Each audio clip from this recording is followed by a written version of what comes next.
ঢাকার অলিগলি মানেই বাকরখানি, যার ভেতরে লুকিয়ে আছে প্রেম আর ইতিহাসের গল্প।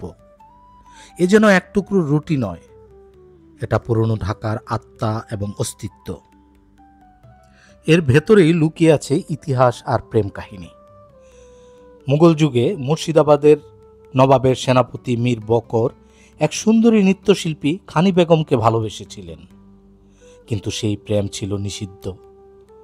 ষড়যন্ত্র আর ট্রাজেডির এক পরিণতিতে খানি বেগম প্রাণ হারান, আর তার স্মৃতিকে অমর করে রাখতে বকর তৈরি করেন বিশেষ এক রুটি। সেই থেকে এর নাম হয় বাকরখানি। বকর আর খানি মিলিয়ে এই নামকরণ করা হয়েছিল। আজও পুরানো ঢাকার অলিতে গলিতে গরম চায়ের সঙ্গে বাকরখানি শুধু খাবার নয়, এটা প্রেম, ইতিহাস আর ঐতিহ্যের প্রতীক।